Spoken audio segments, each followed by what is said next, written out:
Good afternoon. Welcome to Policy Exchange for this most timely of events. We're delighted to be able to host Senator Joni Ernst, Republican of Iowa, who's been a prominent voice on the US Senate Armed Services Committee and many other committees besides. Couldn't be a better timed event to be able to welcome her. As many of you know, she's also the ranking member on the subcommittee there on armed services on emerging threats and capabilities. She's here to talk about US defense and energy security policy post the US midterms, but also here to talk about the politics of the situation as well. And I suppose really from a UK point of view, indeed globally, everybody interested to know about Tuesday. What happened, Senator? Yes, it was maybe not the red wave that we anticipated, but this is where we find out that strong candidates really matter. They make a difference. And we saw this in my home state of Iowa as well as in Florida, where we saw the governor, Ron DeSantis, do extremely well, even better than anticipated.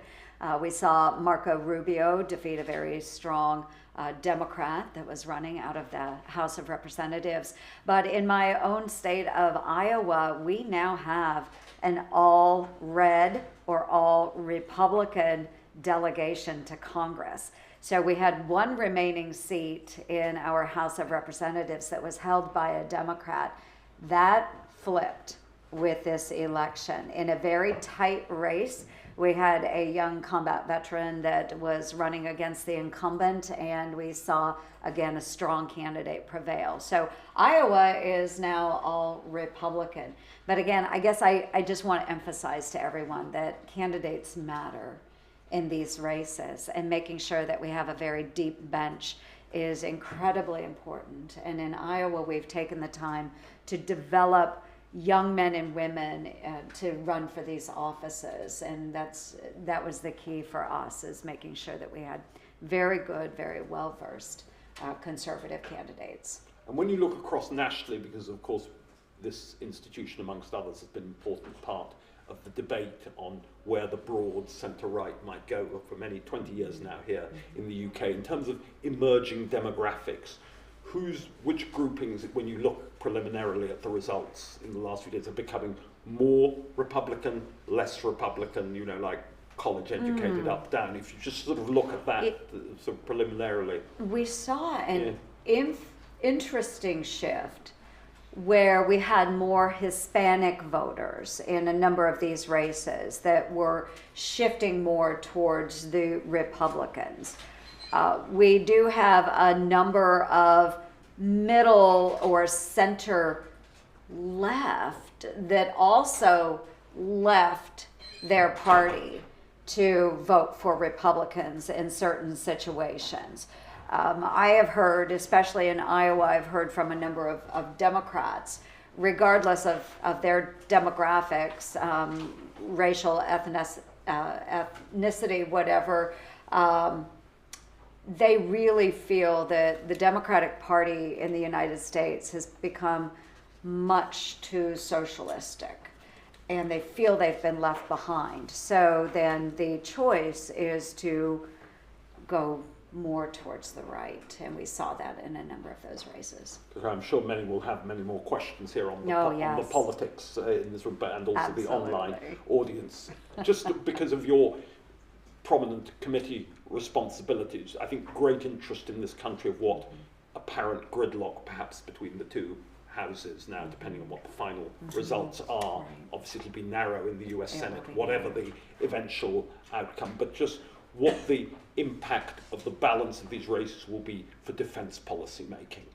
And like different views with it, particularly for example within the GOP Republican Party caucus in the House on aid for Ukraine, subjects like that. Is what do the latest results mean for that space accorded to the executive branch, and how will newly strengthened in some form, perhaps less than anticipated, Republican caucus in both houses, how will those alter defence priorities? Yes, this is a tough situation. I am a very strong supporter of our actions in Ukraine and enabling our Ukrainian friends to push back against the Russians. But there has been this movement within the Conservative Party, within the Republican Party, to focus more on domestic issues rather than supporting other nations.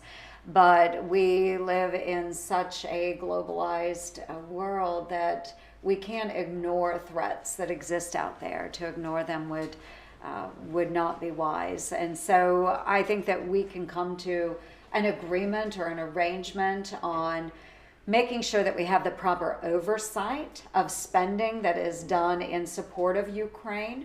I think that's what most people worry about in the United States, is the fact that we're allocating money, we're authorizing money to go to Ukraine. The worry is not so much maybe the dollar figure, it's where is the money going? And if we can go in and make sure that we're accurately accounting for the dollars and how they're spent on military equipment, how they're spent on U.S. aid, humanitarian aid into Ukraine, people feel better if they know what their dollars are being spent on.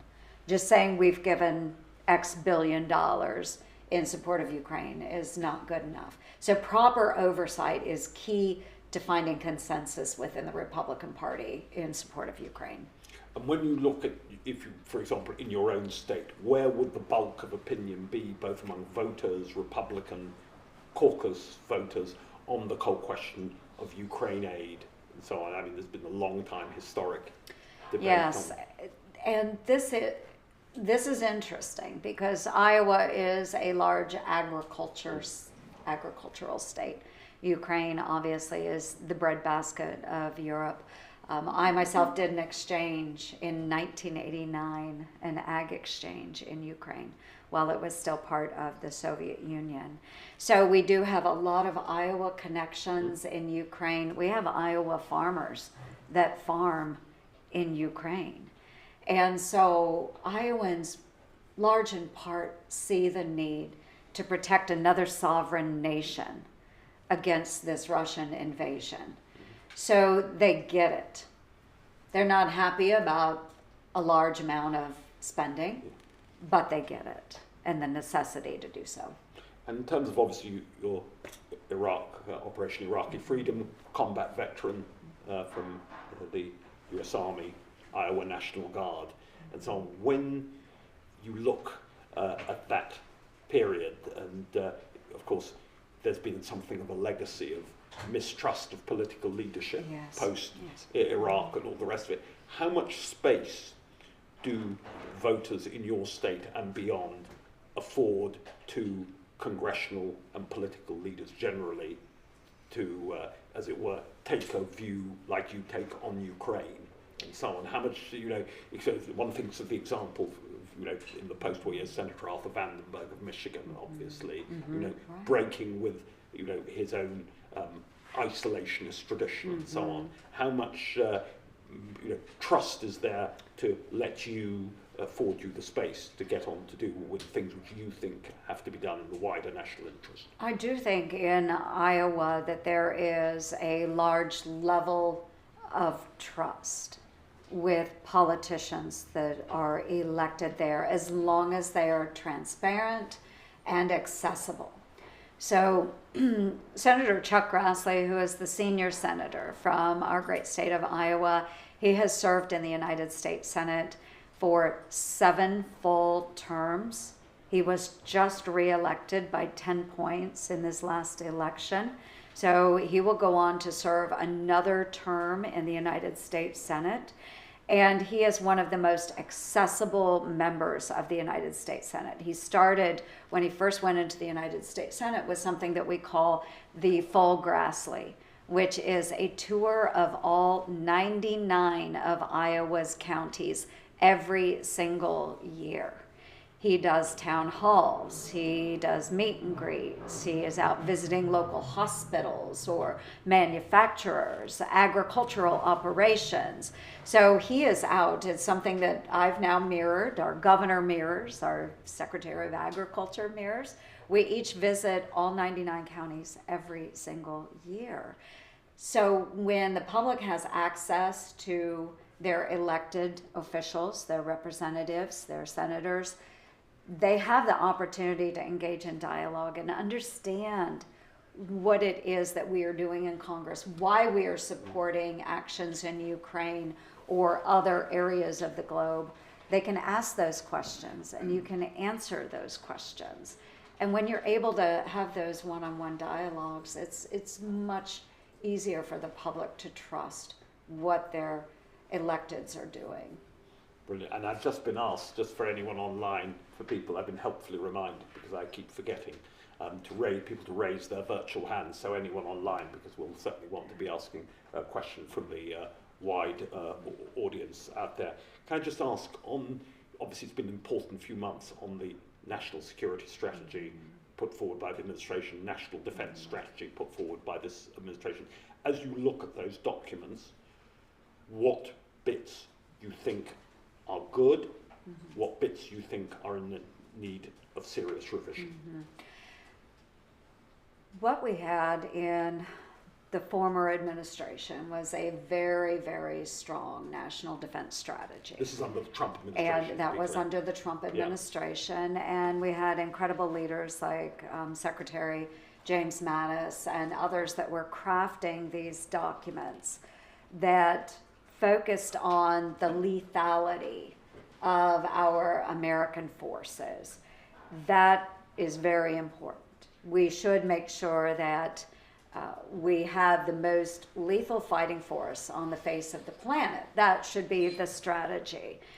Focusing on those near-peer adversaries is extremely important. So China, Russia, North Korea, Iran, but also focusing on the global war on terror. So we have seen a shift now where we've moved away from the global war on terror. And I would be remiss if I didn't say thank you to Britain for all of the wonderful support that we have gotten through the global war on terror. The UK is an extremely important ally for the United States. So important. So thank you for that.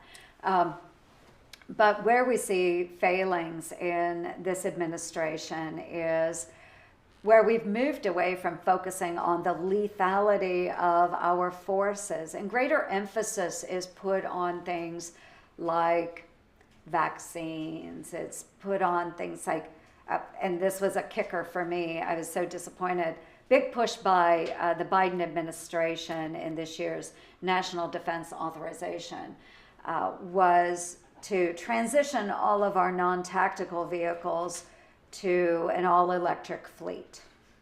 That's not what I would want to focus on in a national defense authorization. Again, focusing on the lethality of our force is important. Making sure that we are continuing to work with close allies like the UK. That should be part of that strategy, and we see even less of that.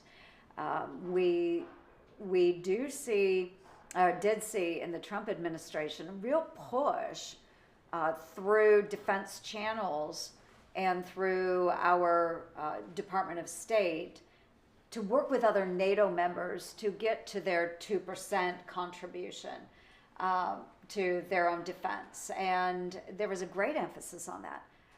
President Biden doesn't speak about that at all. There is no push on any of those countries to contribute more to their national defense. So there are a lot of failings that are coming forward, and we really need to get back to the basics. And again, lethality, training, resourcing, equipping our armed services is extremely important. And obviously it's a few more days, quite a few more days before we'll know the results from Georgia and the runoff, and therefore the balance in the US Senate. But were you, obviously you've been the ranking member for emerging threats and capabilities, but were the Republicans to win a majority, you were to become the chair of that subcommittee. Just a little more detail on how you would rebalance US priorities in the sort of the grand overview of where things are lacking. It's 100 billion has been talked about, shortfall from the point of view of the Republican Party. Just say a bit more so that people would know what a Republican majority might mean. Yes, a Republican majority would vis-a-vis mean a Democratic administration for at minimum 2 more years. Absolutely. It does mean that we would have a greater level of push with our authorizations and funding of the military, where we have seen a shift under the Biden administration to focus more on domestic policy, but again with a socialist bent, really growing the federal government rather than allowing our states to take care of their own. We're very big on states' rights in the Republican Party in the United States. Smaller government we feel is better, but we see this large government push. So a lot more domestic spending for federal organizations, federal policies, less on military funding in this administration. The level of funding that we see for the United States military this year is only half of what inflation, the increase is less than half of what inflation is. So we're actually seeing cuts in our U.S. military because of the inflationary factor.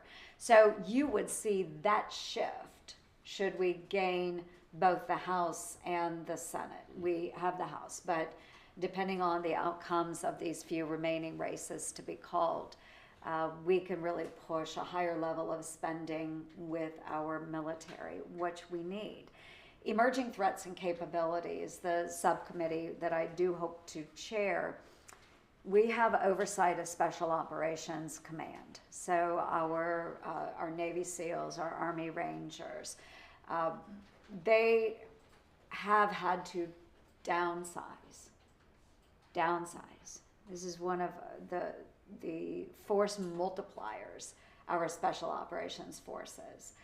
And they're actually attriting and not backfilling a number of positions within those commands because of the constraints that have been put upon them by this administration. And we can't do that. We cannot do that. So there will be a number of significant changes. And just a little more detail, like, for example, we need more, I'm using this example, but Indo-Pacific, more naval assets. You know, if you look at that notional 100 billion that's been floating around, you may have a better figure than me, but if you look at that, how would you, if you were in an authorization bill, a House Senate sort of reconciliation, that kind of thing, where would you like to see the 100 billion extra go? Like how much more for Special Operations Command, for SOCOM, etc.? Yes, and obviously we would need to backfill for Special Operations Command, and it is a very small force compared to our conventional forces. So if we had an additional $7 billion that we could put towards SOCOM, that would be extremely helpful in allowing us to keep the troop levels where they are. But what we have seen, again, another failing in this administration is shifting the focus away from our nuclear triad. Very important to our own national defense. We have seen the cancellation of research and development in sea-launched missiles. So this is something that we need to focus on. We need to modernize our nuclear arsenal, and yet this administration does not want to engage in that space. And we continue to slip further and further behind. So a large part of that notional $100 billion would need to go to nuclear modernization. And on the balance between perhaps one of the oldest questions in post-war US foreign, perhaps indeed wartime, in US foreign defense, national security policy, the balance between Indo-Pacific and Europe, just describing as of course been so much about the increased tilt to the Indo-Pacific, you know, obviously from the Obama period onwards. and just be interested in your thoughts on how you'd like to balance that if you again were waving your magic wand on. Well, I would say that we do need to continue to focus quite heavily on the Indo-Pacific. China is our pacing threat. I am guessing that it is your pacing threat. And what we see coming from China with the Belt and Road Initiative, their vaccine diplomacy, the building of ports all around the globe, I think all of that is very concerning to many of us. So continuing to focus on that region and on China is imperative. But not all that long ago, I had a very interesting conversation with our former Secretary of Defense, Robert Gates. And he said, Senator, you can't just focus completely on the Indo-Pacific. Because yes, that's where China is located, right? However, the Chinese are all around us. They are in South America, they're in Central America, they're in Mexico. They are everywhere. So while yes, we need to focus on the Indo-Pacific, but we need to know and understand that they are moving globally. And so while their land mass is there, their people are everywhere. Their fingers are everywhere. So while we need to keep an eye on the country, we also need to watch where their policies are going. And in terms of, because of course in the post-war era in the US, China, Asia was the divisive area between the two parties in terms of during the Cold War period. In this era, there's more consensus on China as if within the United States, perhaps even within this country, than there was historically. My question is, tell me more how you think the administration has got the balance right on China, Indo-Pacific more generally, in the wider region, and where it's got it wrong. They have it right in that we had begun this shift to the Indo-Pacific under previous administrations. And they have it right in maintaining that balance. But where they get it wrong, again, going back to basics, is the fact that we are not appropriately funding and resourcing what we need to focus on Indo-Pacific, as well as taking care of those other near-term threats like what we see with Russia in Ukraine. So that is a concern, is that we're not funding our military at the levels we should be. And so while we need to continue focusing on China, we also need to be able to balance the threats that come from other regions. And just going a little more on Ukraine, what more you'd have the administration do to help Ukraine, like on the long-range munitions? What would just say a bit more on that. You just said long-range munitions, drones, aircraft as necessary. We have had a lot of dialogue with Ukrainian military and what they are outlining as their needs, their necessities. But the United States and our Department of Defense is only providing what we believe as the United States they need. I feel that the commanders on the ground in Ukraine probably know what they need to push the Russians out of Ukraine, and we should provide more of that. Again, focusing on the lethality. I always go back to when Russia invaded Crimea in the Obama administration. What was President Obama's response? We'll send them blankets. We'll send them blankets. Seriously. No, we need to step up to the plate and make sure that we are honoring the Budapest Agreement and helping them protect their own nation. And that means with long-range weapons, again, it means aircraft as necessary. Missile defense is important. So all of that we should be stepping up and providing. The concern would be making sure that we retain enough within our own arsenal to protect ourselves as part of our national security and national defense. But we need to ramp up production. So any munitions that are needed, we need to be ramping up production. And it has been very, very slow. The reaction in this administration is very, very slow.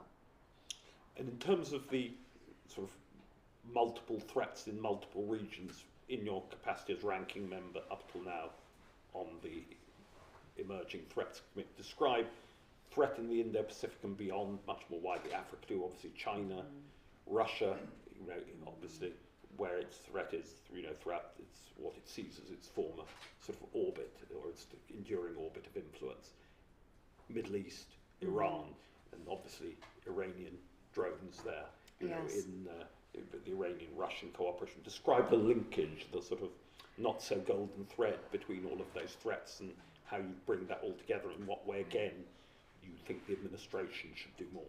Yes, the administration has failed, very much so, in their foreign policy and how we treat our adversaries. And I have long called this Biden's doctrine of appeasement. So instead of being a strong nation and standing up to our adversaries, we're literally trying to bring them to the table. Like through the most recent iteration of discussions on the JCPOA with Iran.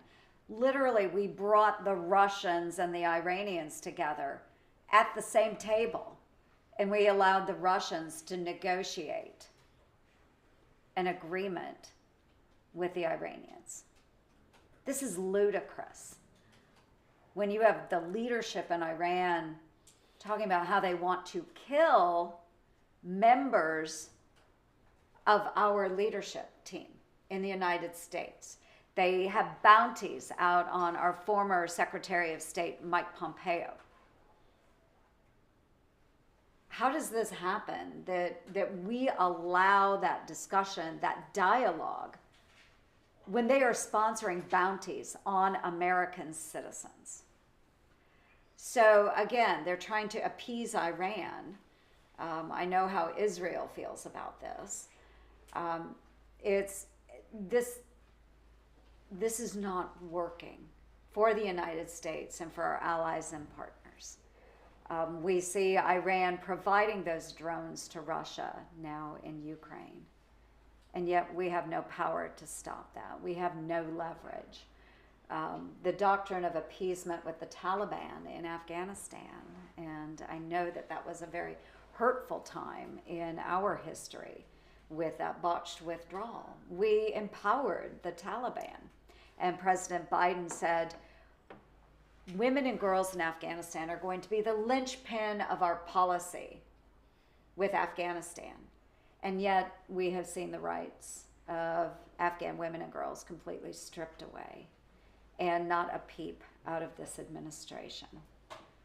So we have seen more world crises pop up because we have a doctrine of appeasement right now as the United States of America. Great failings within this administration. And big sense, of course, here last year in the UK of other allies feeling let down over the Afghan thing, just because obviously we're in London, your first trip here to London. I'm delighted that you're on our platform for that, but just keen on your thoughts of how this administration handles allies. As you know, there's been much talk of pressure from elements, or much of it ramped up by perhaps the mischievous, not least on the Northern Ireland protocol, and the issues around that. I'd just be grateful for your reflections on that. Yes, I'll reflect broadly across that, because there are so many issues where we do engage globally, as we should, with friends and allies, and how we treat them.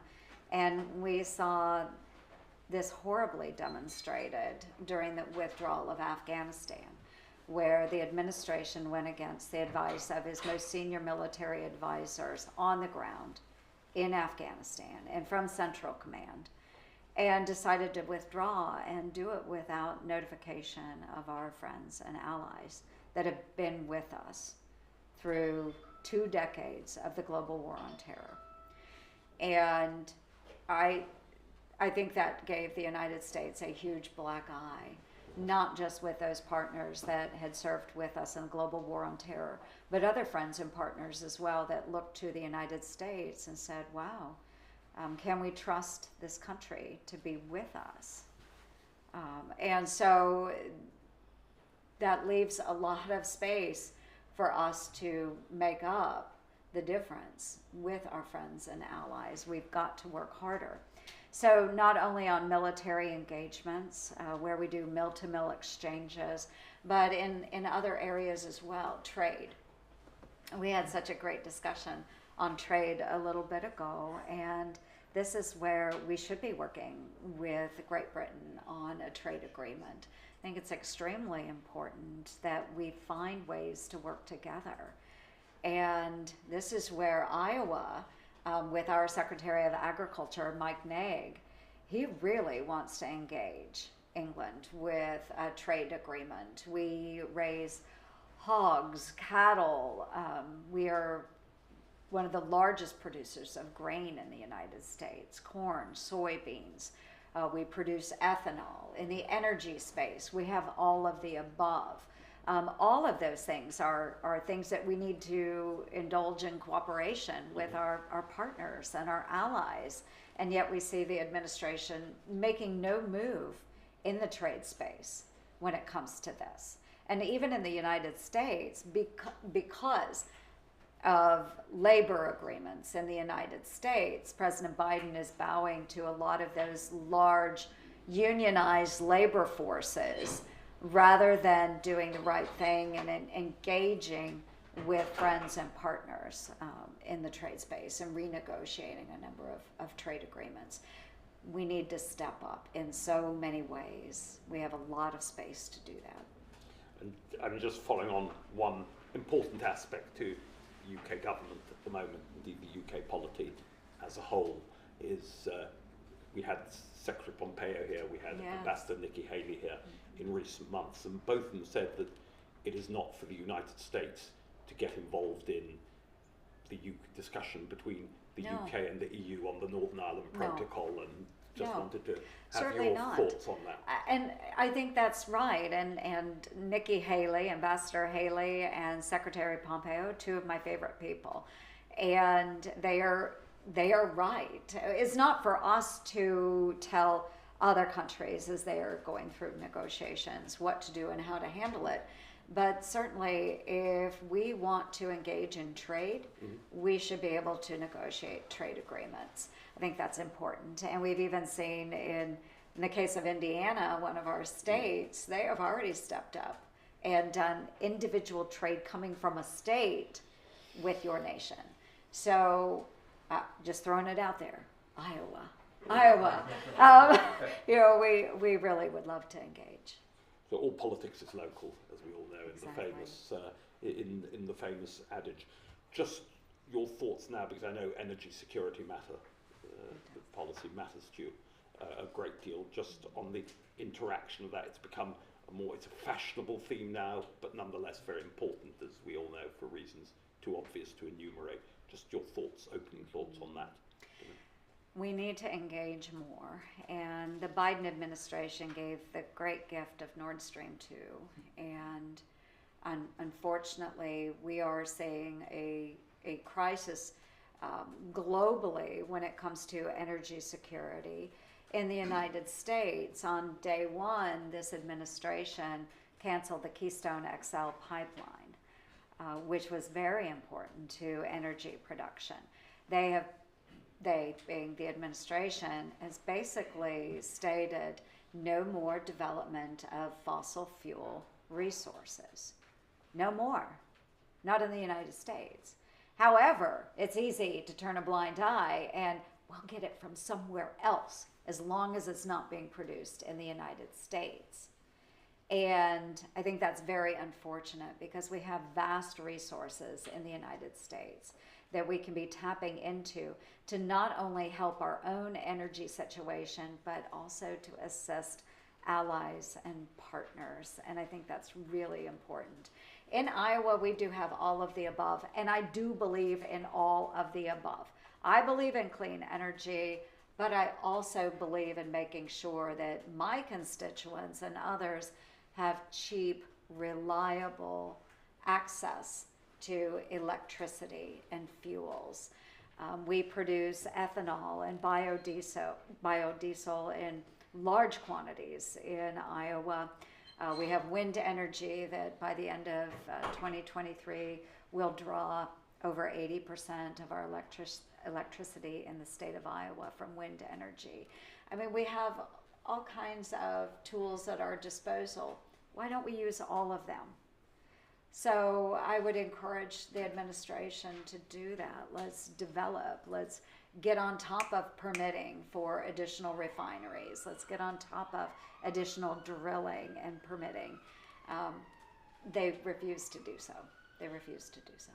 And again, are these questions around energy security, is there enough of that taken account of in things like the new national security strategy? And No. if not, how would you alter those to accommodate the energy? No, again, when you see the administration shifting so heavily towards again, I'm going to use this example because it demonstrates the difference between our parties. When you're focusing so heavily on transitioning the non-tactical vehicle fleet to all electric, when we don't even have the infrastructure to support it, it's so short-sighted. Not to mention that a great quantity of materials that go into electric vehicles come from where? China. China, folks. And we know that China uses child and slave labor to obtain those materials. So again, it's okay to turn a blind eye if it's happening somewhere else, as long as we're not doing it in the United States. I think that is a great failing with this administration. So again, the focus has not been on lethality and making sure that we are able to defend our own homeland. It's focusing more on issues of climate, which again it's important, but to what end is it important in this moment in time when we see so many adversaries really stepping up around the globe? Brilliant, thank you. I know there'll be many questions, I assume so. I ask everyone to raise their virtual hand anyhow. Or your real hand. Yeah, exactly, but I just, the lights are so bright that if I fail to call somebody or recognise them, that's why I've got to ask you to, I can't see who it is, I've got to ask you to say your name and organisation. There was somebody towards the back there, the first hand up, yes. Can we get a microphone there? Yeah. Name and organisation, please. Thank you. Adrian Fluck, CT Group. Given that we have been dependent in Europe, not just the UK, on natural gas for decades, and given the stupidity of Germany in facing east to get their natural gas, we should all be very, very fortunate that America has plentiful supplies of gas and we can get access to it through LNG. The problem is, as I understand it, if the Biden administration lock in no more natural gas, then all it does is lock in the comparative advantage that China has, having already signed up to billions of tons millions of tons of natural gas going forward. And the only way to resolve that and to help Europe and the UK is to actually frack for more gas and freeze it and send it here. Is that a fair? I think that is wow, you made my point. I think quite eloquently. It is very fair. And unfortunately, this administration does not want to see any more fracking. And this was a big issue. If you paid attention to the races happening in the United States, I'm going to tap into a little bit of political here. In Pennsylvania, where fracking has been very, very important, their Democratic lieutenant governor just won that race, flipping one of those seats in the Senate. He clearly stated he is not for fracking. This is before he became a candidate for Senate. And it's so important to his state that now he says he supports fracking.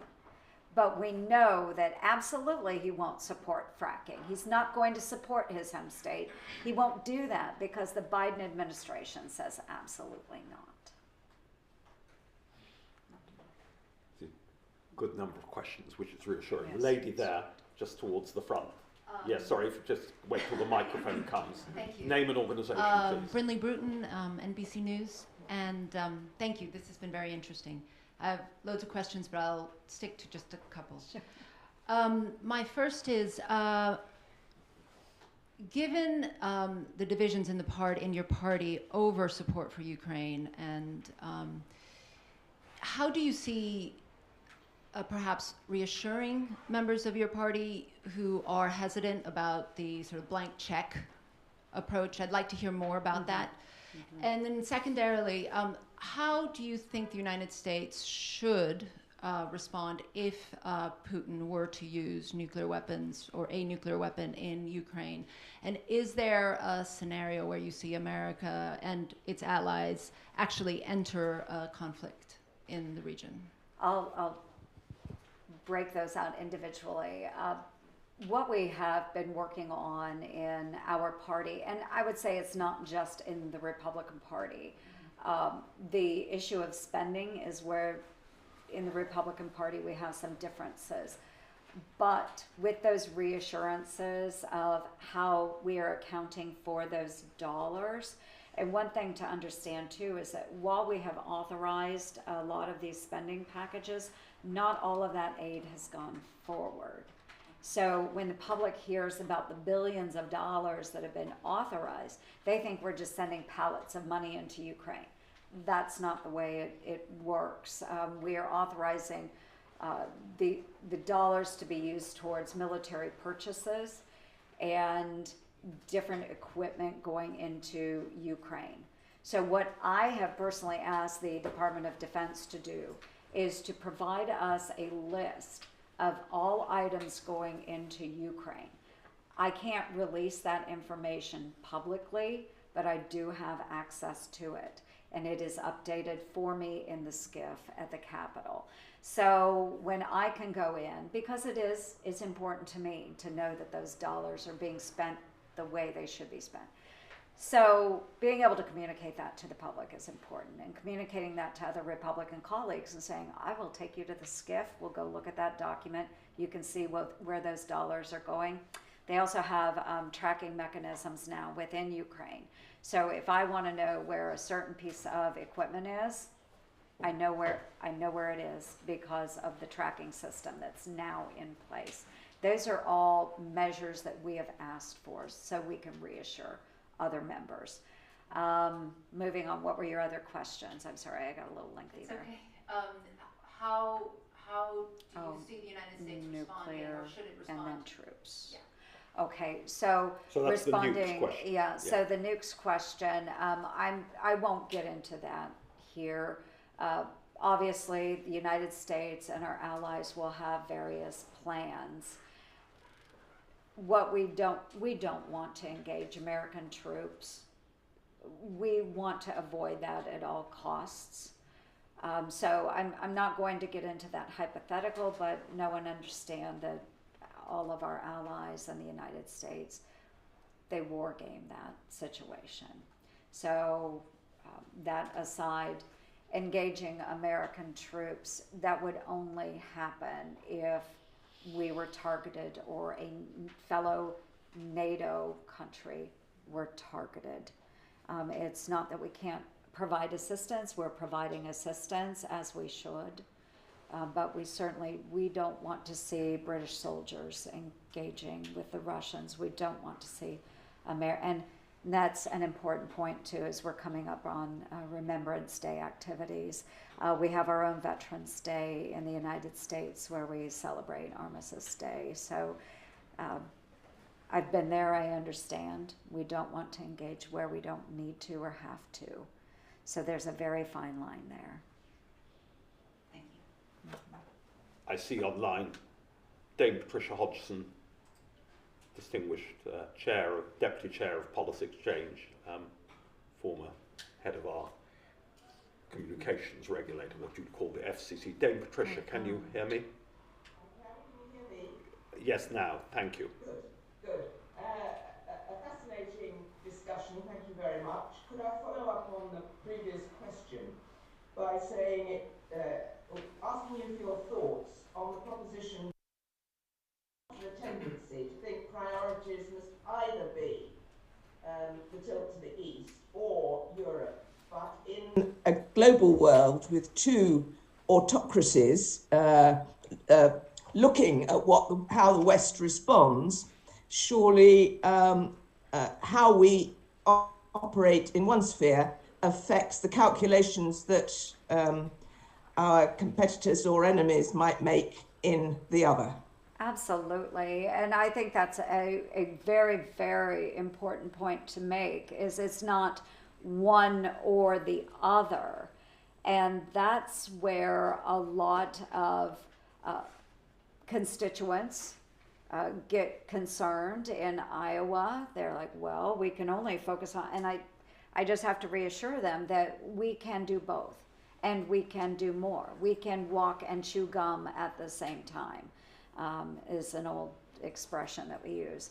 So we do have to explain to our public why it's important that we are pushing back against these autocratic regimes and the threat to our own democracies should we allow them to fester and grow around the globe, because they are more of a threat to us if we allow them to expand unfettered than if we are enabling, in the case of Ukraine and Russia, enabling the Ukrainians to push back on the Russians and to expel them from Ukraine. So I think that we can do a better job of explaining. We can do both. We can do all of the above. Our own countries, we have to evaluate where the priority and emphasis should be, but that doesn't mean we neglect other regions of the globe. We can do it, we can cover down, but we have to have the appropriate planning and resourcing. I see quite a few other questions. I'm just trying to get a flavour of who's... there's somebody been waiting patiently there in that row, yes. Name and organisation, please. Thank you. Zachary Spiro from Flint Global. The US recently imposed quite robust sanctions on the Chinese semiconductor sector. And I was wondering, to what extent do you think those sanctions should perhaps kind of be strengthened and go further, or broaden to other sectors such as AI or quantum computing? And do you also think that kind of allied nations and blocs like the EU and the UK should adopt similar policies to that? I do think that we are moving in the right direction with the sanctions on China. And I think that there is more that we can be doing with our friends and allies, especially not only in the semiconductor space, but in other areas, as you noted. I would love to see more global pushback against China. I'd love to see China put into check. So we have a long ways to go. And Iowa is a state where we have a pretty unique relationship with China because of our agricultural trade. They do purchase a lot of Iowa soybeans and Iowa pork. And so we all know we have trade situations with China. But when it comes to those items, whether it's pharmaceuticals, as we saw during COVID, durable medical equipment, we were completely reliant upon China to produce, or matters of national security, and whether it's artificial intelligence, whether it is components that go into naval aircraft, whatever that might be, we need to ensure that we are not purchasing from China.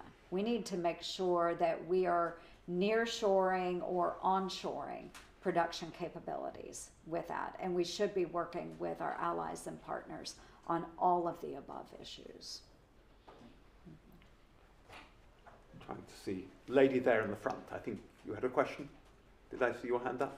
Or did I mistake that? I can't see who it is because of the lights here, but I got... Right. Thank you very much. Amanda Mosley-Friedman from IP3, International Peace, Power, and Prosperity.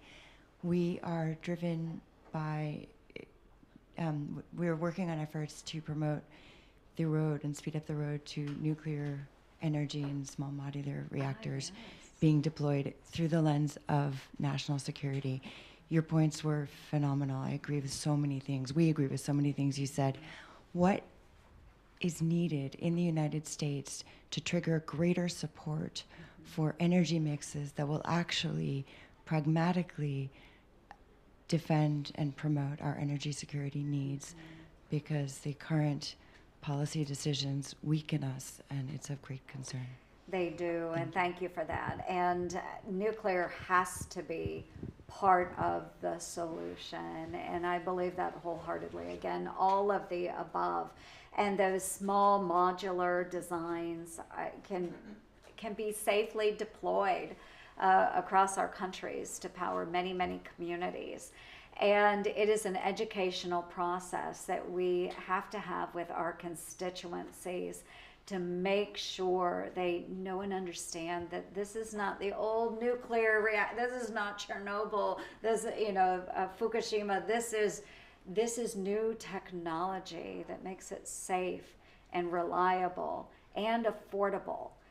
So again, education is key, transparency is key, but knowledge is power. We've got to provide that knowledge. But right now we have so many in the Democratic Party in the United States that just simply want to see nuclear go away. Even though it's a clean, reliable source of energy, they just want it gone. So I do think we need to do more, but education is so important. Thank you very much. We speak of nuclear energy as being abundant, baseload, and clean. Very good. And it's the only energy source that delivers all three. If you take away one, you lose the goal. Right. Very Thank you good. so I much. see somebody else Thank had a you.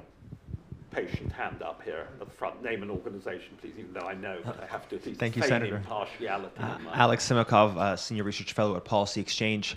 My question is on trade and the Republicans. You've been a really staunch supporter of free trade and reflecting Iowa's role as an export superpower. That's not necessarily reflective of the entire Republican Party at times. You spoke to Keystone XL and Biden's decision to undermine energy security. During the Trump administration, there was a strong push to a Made in America steel component that really complicated relations with Canada in developing that and stymied its development. If the Republicans are successful in 2024, taking back the White House, how do you see an opportunity for members like yourselves to advocate for a stronger free trade engagements with your allies to both bolster energy security and friendshore away from regimes like China, as you've spoken about? Absolutely. I think we have great opportunity, but again, we're still reliant upon this administration to negotiate those trade agreements if it's coming from the federal level. And until we see a different administration, the move away from a Democratic administration, replacing it with a Republican administration, hopefully we can be very pragmatic about it, but working with friends and allies, whether it's energy security, whether it is agricultural goods, manufactured goods, all of that can happen if we have a Republican administration and an aggressive trade negotiator. Right now, we don't see that in this administration. They're okay with the status quo. They're okay not moving forward on other trade agreements. And a lot of that comes from the pressure that comes from our labor unions in the United States. And President Biden is very beholden to those unions. So he is slow walking any potential trade agreements. If we see that shift with Republicans, we can engage more. We can engage more and we can put more pressure on the administration. But until we see a different White House, it will be status quo. Gentleman there, towards name and organisation, please. I'm Alexander Danner. I'm the chairman of Policy Exchange. I want to ask you about Taiwan. In the event of the Chinese government, Communist Party, deciding militarily to try to take Taiwan, to what extent would the Senate focusing here on the Senate, favour the United States becoming directly involved militarily in the defence of Taiwan. And does that mean that your position on strategic ambiguity towards Taiwan has been abandoned? Well, I think we have seen President Biden throw that out there quite a bit, that he has said that we would engage militarily. He has said that. His staff walks that back every time he says it. We see that with pretty much everything that President Biden says. It's then walked back by his staff. What we should be doing is preventing it in the first place. Let's make sure China is not even thinking about forcibly taking Taiwan. And that means stepping up our game right now in what the former commander of SOCOM, General Rich Clark, what he says is making them a porcupine. And so the large beast known as China would not want to attempt to swallow them. So let's make them as hard and defendable as possible, so that China doesn't want to engage. So that's what we need to focus on right now, is making sure that militarily they're able to defend themselves. That comes with the latest and greatest of technologies provided by their friends and allies. We also would like to engage more so, I would like to see this happen, with our mill-to-mill exchanges, and adopting them as one of our recipients of the state partnership program. Our states are aligned with various militaries around the globe. Iowa is aligned with Kosovo. They are our state partnership program participants. We would love to see that, where we have National Guard members from the Air Guard or Army Guard going into Taiwan and working with members of their military, training them, bringing them up to the latest standards. Again, so that China sees we have buy-in in Taiwan, and we are engaging in daily activities with their military. There are so many things that we can do right now to make Taiwan very unappealing to the Chinese. So that's what I think we should focus on. Strategic ambiguity, I think we all know and recognize the need to defend Taiwan, but does that mean actually engaging with the Chinese?